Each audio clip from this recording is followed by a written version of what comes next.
Everyone, welcome back to Lifey Technologies YouTube channel, and I hope you're doing well from wherever you're watching from.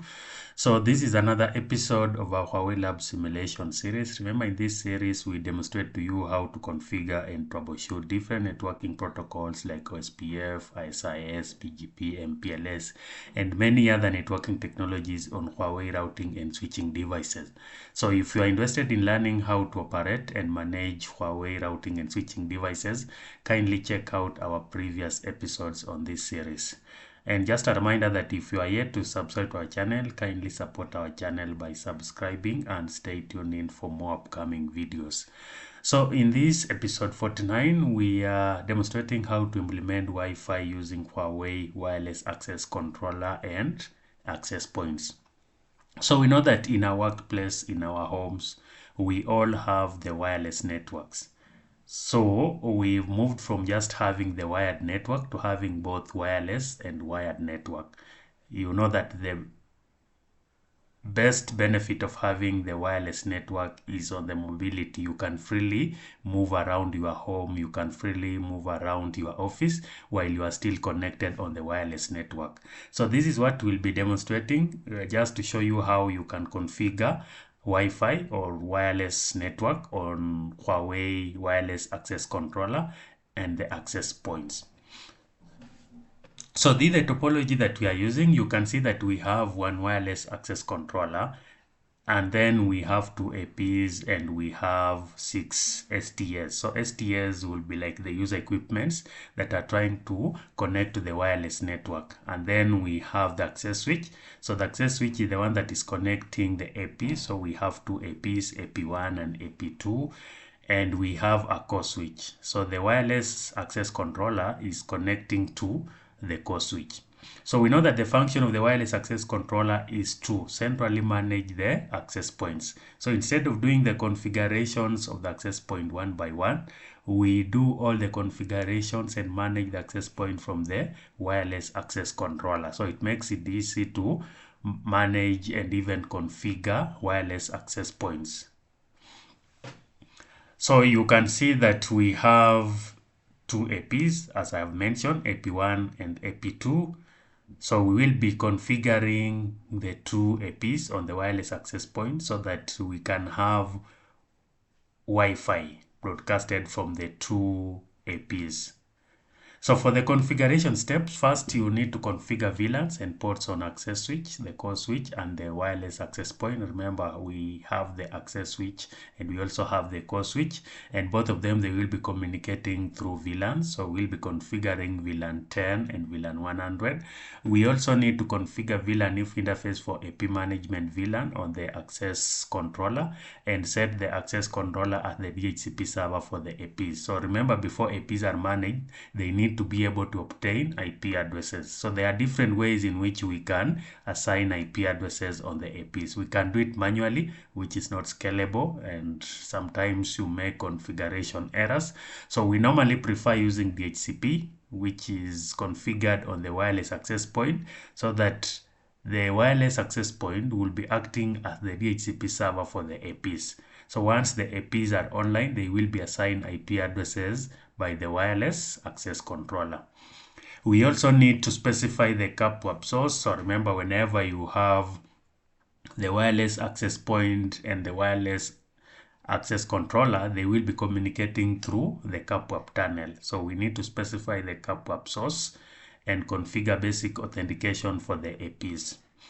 And then step 4, we need to create the SSID profile. This will be like the Wi-Fi name. We need to also create the security profile. We need to create the virtual access point profile, and we need to bind the SSID profile, security profile, to the VAP profile, and then we bind the VAP profile to the AP group. So we'll be creating an AP group. So whenever you have multiple APs, it's always recommended that you create an AP group, and then these APs can be bind or can be put into one AP group. So it becomes easy to operate and to manage and even to configure the AP parameters. And then finally, we need to configure the DHCP server for users on the core switch. So remember, in this setup, you have two DHCP servers. The first DHCP server is to be able to assign IP address on the APs for the AP management. And then we also need another DHCP server that will be configured on the core switch.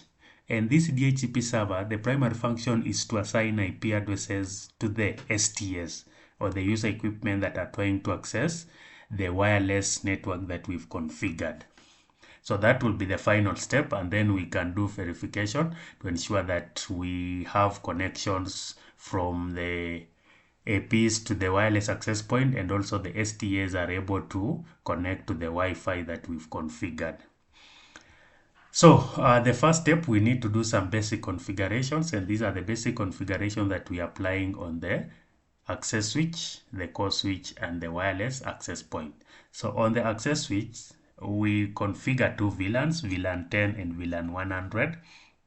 And once we've configured the two VLANs, we need to also give the system name, which is SCC1, and we do configure the ports connecting to the switch, the core switch, and also to the APs. So you can see that from this setup, if we go back to the topology, you can see that we have gig 001 and Ethernet 001 connecting to the APs, and then we have gig 002 connecting to the core switch. So we'll be using port groups. So port groups just reduces the number of commands that we need to run, because if we configure each interface individually, then we need to repeat some commands. So to make it easy, we use a port group, and so we are configuring port group 1, and we have two port members. We have Ethernet 001 and gigabit Ethernet 001. So these are the ports connecting the APs. So these ports are specified as link type trunk, and we are configuring the PVID to be VLAN 10, and the port trunk allow pass VLAN. So remember, these are trunk ports, so we are able to configure multiple VLANs to be allowed to pass through the connections. And then we have the interface connecting between the two switches, the access switch and the core switch. So this is gig 002. So we configure port link type trunk, port trunk allow pass VLAN 100. So the next thing that we need to do is we also configure the core switch. The core switch, we give it the sysname of the core.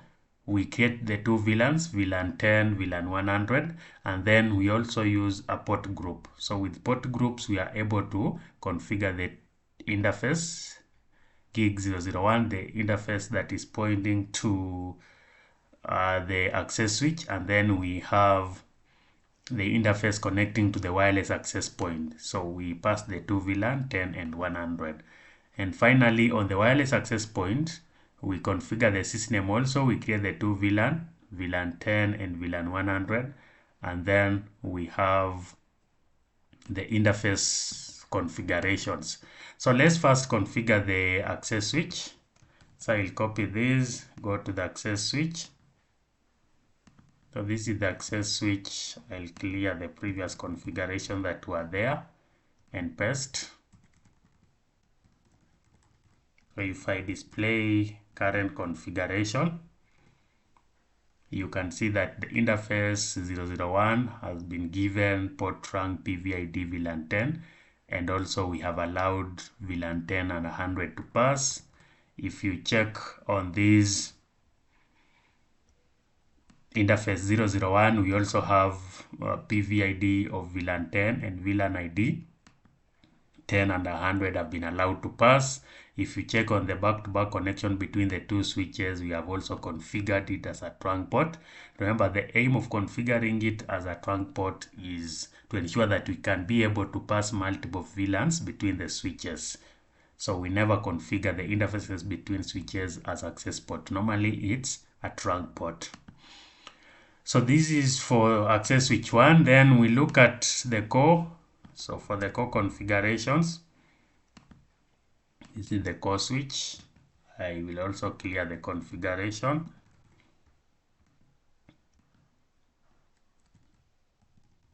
So if I display current configuration, you can see that we have this interface 001 and 002. We've passed the VLANs. And then finally on the wireless access controller,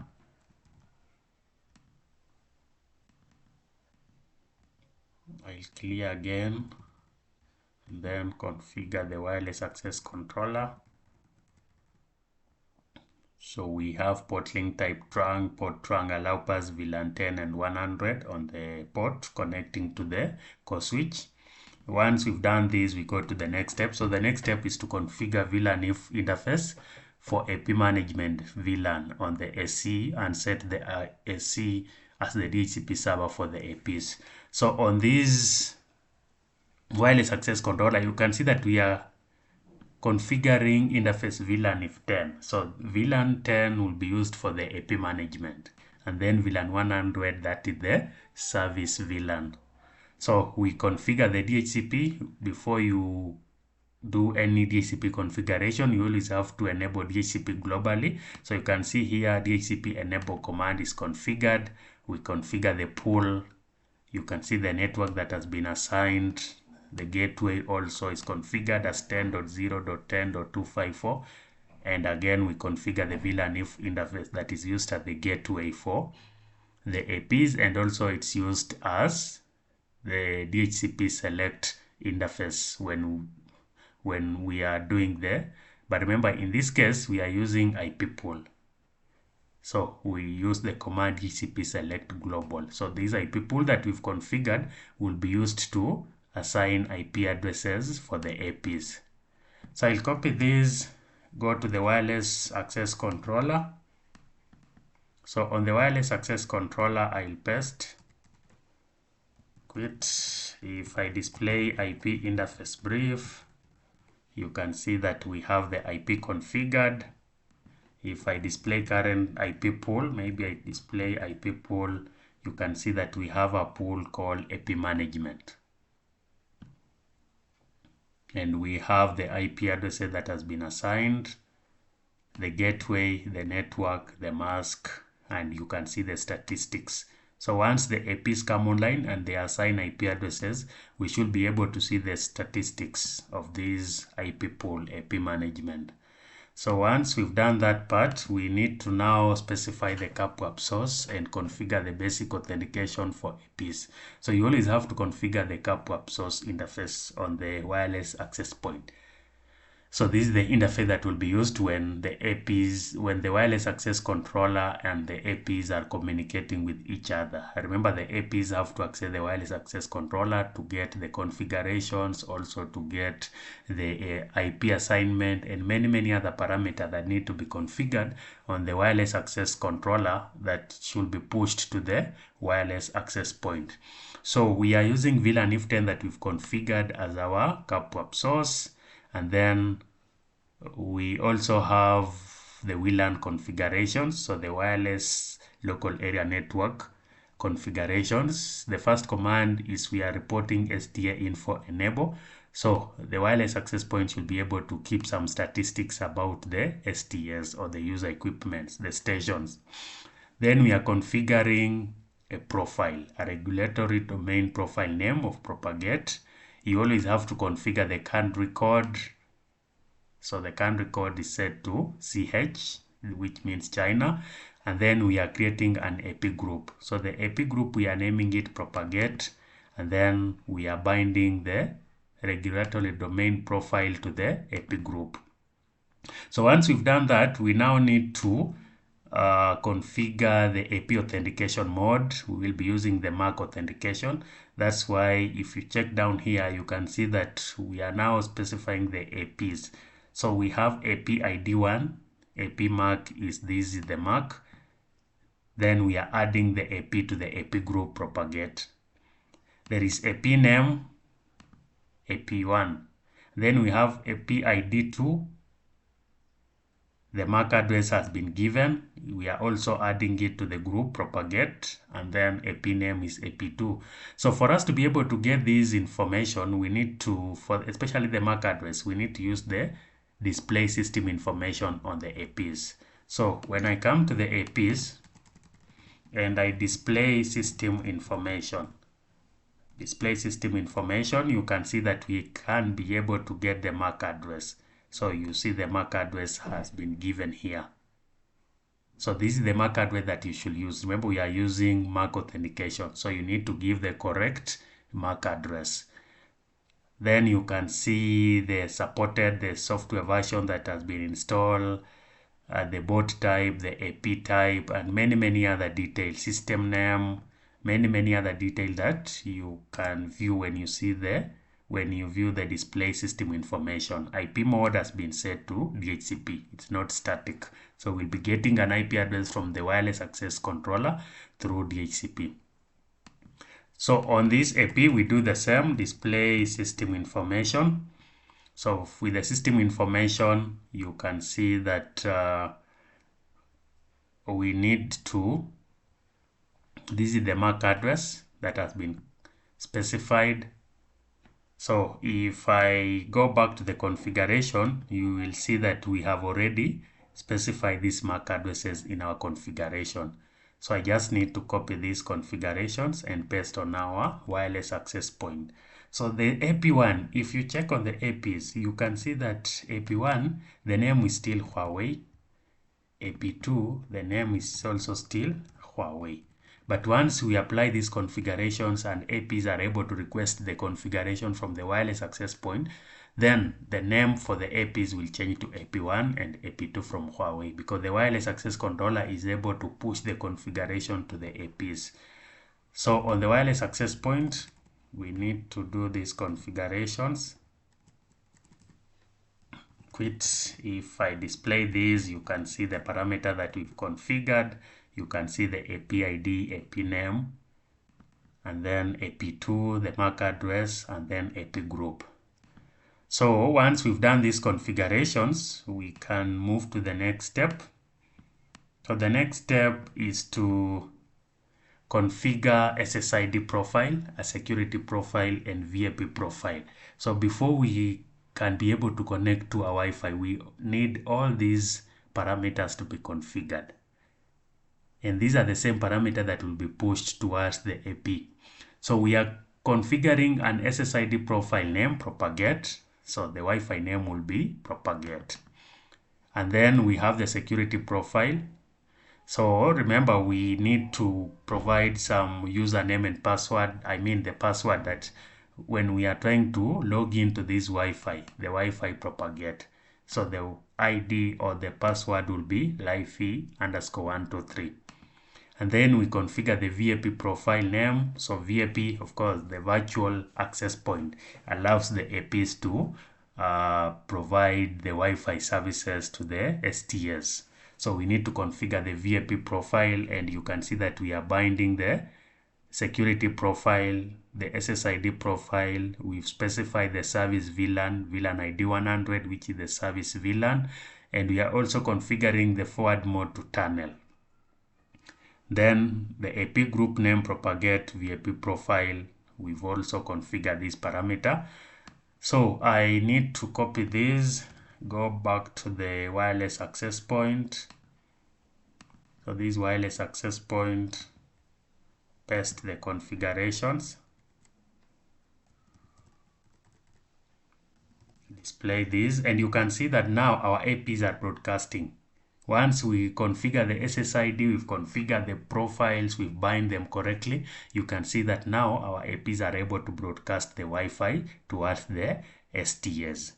So if I check on the wireless access controller, if I display VIP profile, VIP all, you can see that we have 4 VIP profiles, one for AP1. So remember that for wireless networks, we have two frequencies, 2.4 and 5 gigahertz. So these are the details. We have one for 2.4 and one for 5 gigahertz. That's why you can see that for AP1 we have 2, for AP2 we also have 2. So I can display AP all. When I display AP all, you can see that we have the AP IDs. We have ID1, ID2. These are the MAC addresses. These are the names that we've provided. The group is propagate. The IP address assigned is also given, the type. The state means this is normal. And then the uptime. So when I go to the APs, remember I said that the APs will now have the names configured. When I do this, you can see that the name is now AP1. Even on AP2, you can see that the AP name is now set to AP2. So there has been some communication from the wireless access point and the APs. The APs have been authenticated. They have been assigned IP addresses. And now they are able to get the configuration from the wireless access controller. So when you check on the IP pool, display IP pool, you can see that initially we did not have any IP address that have been used. Currently we have two. So we have used two IP addresses.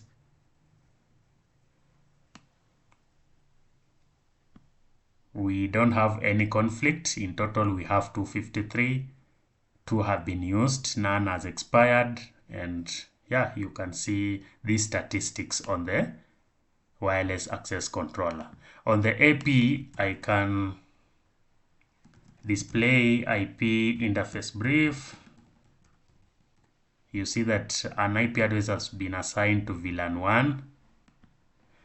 Display system information again. You can see the IP address that has been assigned, the IP address and the subnet mask, and even the default gateway. The AP name is here.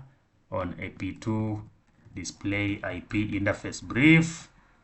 It's also the same. We have the VLAN if IP address 10.0.10.146. Display system information. You can see that we have the IP address and the gateway parameters configured. The country code is CH. The system name is AP2. System uptime is also given. So all these parameters, you are able to see them on the APs. And you can see the slot status, dual band, the supported standards. So that is it for the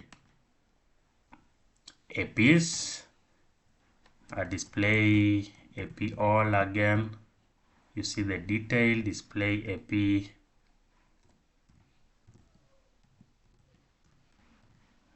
We have the AP ID, AP group, all.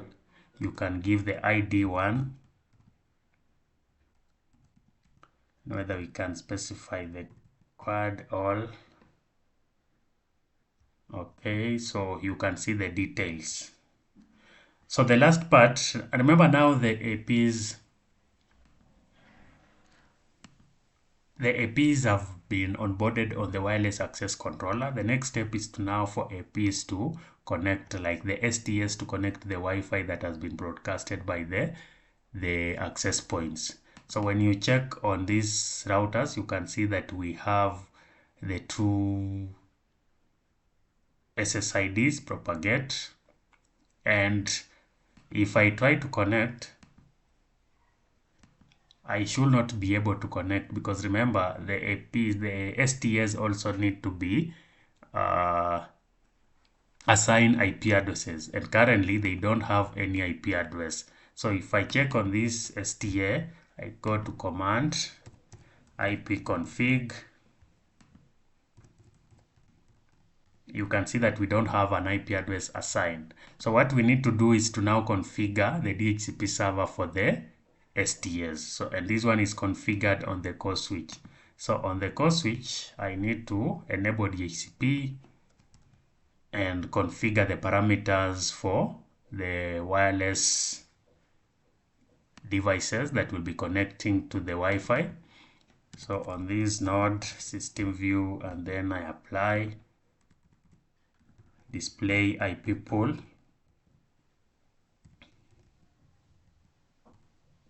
So when I display IP pool, you can see that currently we don't have any parameters. But now when I try to connect again, let me try to connect to the Wi-Fi. You see that it's bringing the login parameters 1, 2, 3. So I put in the password that we configured. Remember, it was livey_123. Let me show you here. So we have livey_123.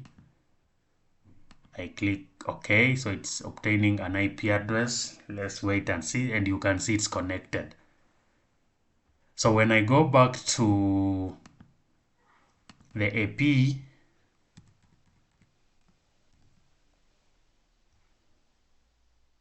I need to, on the STA command, and I do ipconfig, you can see that we have been assigned 10.0.100.253. I can go back to the core and display AP pool. You can see that we have used one IP. I'll go ahead and connect this STA1. So for STA1, I also need to connect. I put in the correct password 123, click connect. It's obtaining an IP address. So it's connected. You can see even it's broadcasting. The AP is broadcasting toward the STA. When I go back to the core switch and display IP pool, you can see that 2 has been used. I can also connect STA4. I select the Wi-Fi, connect livey_123. It's obtaining an IP address, so it's connected also. So when I go back to this, I expect to get that 3 IP addresses have been used for STA3, STA1, and STA4. So on the wireless access point, I can still display VAP all. And when I display the VAP all, you can see that on AP1, we have 2 STA that are connected on the first Wi-Fi, which is the 2.4 gig, and then we have one node that is connected to the second Wi-Fi. So in total we have 3 nodes, 1 on this Wi-Fi, 2 on this Wi-Fi, and 1 on the other Wi-Fi. But you can see that on AP2 we still don't have any connection. So what we need to do is I need to go to STA and click connect. I enter the Wi-Fi password 123. OK. It's obtaining IP address. Let's see whether it should be able to obtain. It has obtained an IP address. It's connected. If I do ipconfig, you can see that we have 10.0.100.250. If I go back to this node and now display VAP all, you can see that we have another node that has come online. Finally, on STA2, I can also connect livey_123. OK. You wait for it to obtain an IP address. It has obtained an IP address. If I check ipconfig, you can see the IP address that has been assigned, 10.0.100.249. If I go back to the wireless access point, we expect that now we have 2 devices. 2 STAs have been connected to the Propagate 2.4 gig Wi-Fi that we've configured. So when you display this, you can see the BSSID, you can see the status, it's on, the authentication type, the STA count, the SSID, the Wi-Fi name, you see the AP name, the AP ID. So remember, we only configured 2 APs, AP1 and AP ID2. So display, let me see what else we can see from here. Display maybe AP group. You know that we've configured an AP group all. You see that we have Propagate, and in this Propagate group we have 2 APs that have been added to that group. On the APs, let me see, display whether we can see any information about the STAs.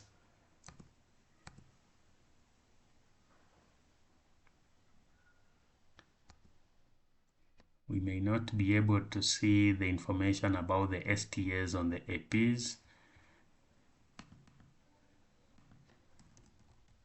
Display. So remember, you can always use the question mark command to be able to see the option that you will get whenever you are not sure about the command that you're looking for. Let's see whether you can be able to see VLAN.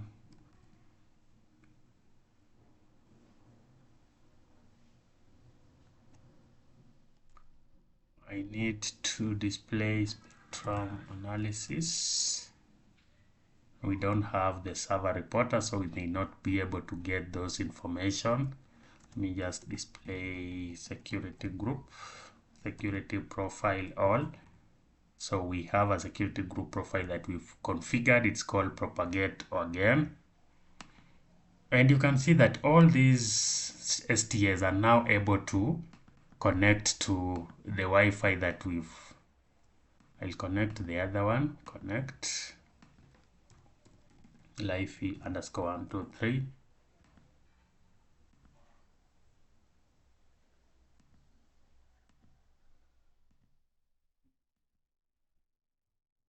Life_123.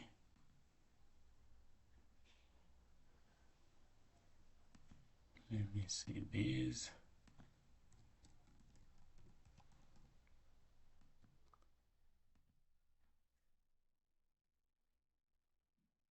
It's obtaining an IP address and it's connected. If I display AP all, you can see that you have the ID of the AP, you have the MAC address of the AP, you have the AP name that you've configured in this VLAN view, you have the group, you have the AP IP, you have the type, the state is set to normal, and then we have the number of STS connected and the uptime for the AP. So this is very easy, guys. I hope you've learned something. I hope you now understand how to configure wireless networks on Huawei access controllers and access points. So this is just a basics configuration, and we'll be demonstrating more on how to implement some advanced features on the wireless network setup. So these were the steps. Again, just a recap. You need to configure VLANs and ports. Remember, we are configuring VLAN for AP management. In our case, it was VLAN 10. And then we configure the service VLAN, which is VLAN 100. We configure the VLAN INF interface for AP management so that APs can be assigned IP address from the DHCP server. Remember, in this case, the wireless access point is our DHCP server. And then we specify the CAPWAP source and configure basic authentication for the APs. We create SSID security profile, the VAP profile, and we bind them to the AP group, and then we configure DHCP server for the users on the core switch. These were the configurations for the first step. For the second step, we are configuring the AP management, and then we are configuring the CAPWAP source and configure the basic authentication for the APs using the MAC address. And then we configure the profiles, SSID profile, security profile, and VAP profile. And finally, we configure the DHCP server on the core switch for the STS to be assigned IP addresses. So I hope you've enjoyed this session, and I hope we've all learned something from this episode. And we'll be having more sessions on how to configure different other parameters for the wireless networks. Remember, there is still a lot that you can do with the wireless network.